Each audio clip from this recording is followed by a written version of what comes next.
नमस्कार, आपका स्वागत है हमारे यूट्यूब चैनल संदेश महल में। मैं हूं आपके साथ जेपी रावत और आज हम बात करेंगे 18वीं लोकसभा के 1 साल पूरे होने की। सत्ता, सांसद और सवालों के इस साल ने देश को क्या दिया, सरकार की उपलब्धियां क्या रही और विपक्ष की भूमिका कैसी रही। आइए जानते हैं इस विशेष रिपोर्ट में। देश में पिछले साल हुए आम चुनाव के बाद 18वीं लोकसभा को 1 वर्ष पूरा हो चुका है। इस 1 साल में हमें भारत की लोकतांत्रिक यात्रा का एक नया अध्याय देखने को मिला है।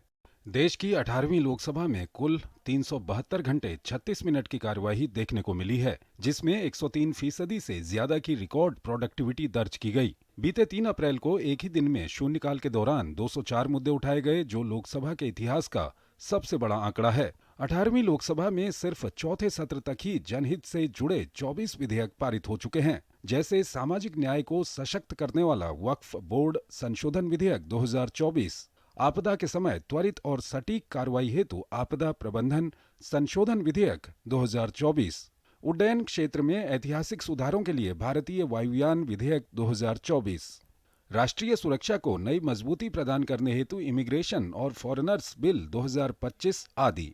18वीं लोकसभा अंतर्राष्ट्रीय मंचों पर भी भारत के लोकतांत्रिक मूल्यों की मजबूत आवाज बन रही है। इस दौरान भारतीय संसदीय प्रतिनिधिमंडल ने अनेक वैश्विक मंचों पर अपनी आवाज रखी, जैसे 11 और 12 जुलाई 2024 को रूस सेंट पीटर्सबर्ग में 10वां ब्रिक्स पार्लियामेंट्री फोरम में, 13 से 17 अक्टूबर 2024 को जिनेवा स्विट्जरलैंड में 149वीं आईपीयू असेंबली में, 6 से 9 जनवरी 2025 तक यूनाइटेड किंगडम में विभिन्न द्विपक्षीय वार्ताएं हुईं।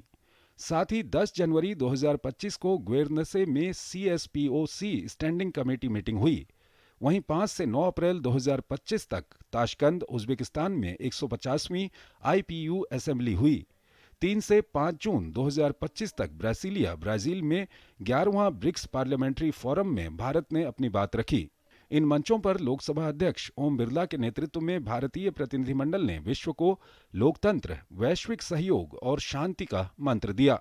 वहीं भारतीय संसद वैश्विक लोकतांत्रिक विचारों का भी केंद्र बनी, जब 9 देशों से संसद सदस्यों के प्रतिनिधिमंडल भारत पहुंचे। इनमें जापान, मॉरिशस, यूएई, रूस के प्रतिनिधिमंडल शामिल रहे। पिछले 1 वर्ष में लोकसभा अध्यक्ष ओम बिरला की पहल पर लोकसभा ने डिजिटलीकरण की दिशा में कई कदम उठाए हैं। डिजिटल संसद प्रोजेक्ट 2.0 इस परिवर्तन का सबसे बड़ा उदाहरण है। पारदर्शिता व जवाबदेही के साथ संसद को एक स्मार्ट संस्थान बनाने के उद्देश्य से संसद के संसाधनों के डिजिटलीकरण पर विशेष जोर दिया जा रहा है।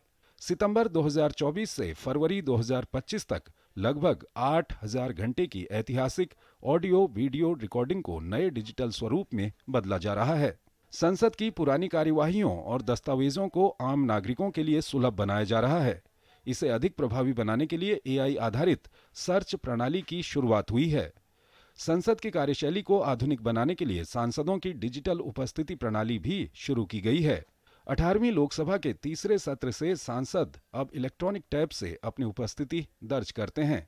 इससे पेपरलेस कार्यप्रणाली को बल मिला है और रियल टाइम डैशबोर्ड से उपस्थित डेटा का तत्काल विश्लेषण संभव हुआ है। नई तकनीक ने सांसदों के दैनिक कार्यों को भी सरल बनाया है। पहले जहां नव निर्वाचित सांसदों को 19 अलग अलग फॉर्म भरने होते थे, अब उनके लिए एकीकृत मेंबर ऑनबोर्डिंग एप्लीकेशन विकसित किया गया है।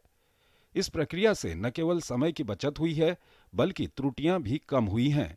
वहीं तकनीक से भाषा की बाधा को दूर करते हुए लोकतंत्र को और समावेशी बनाया जा रहा है। भारत की संसद अब सिर्फ एक ऐतिहासिक संस्था नहीं रही, बल्कि अब ये एक डिजिटल और भविष्य के लिए तैयार लोकतांत्रिक आदर्श संस्था बन रही है।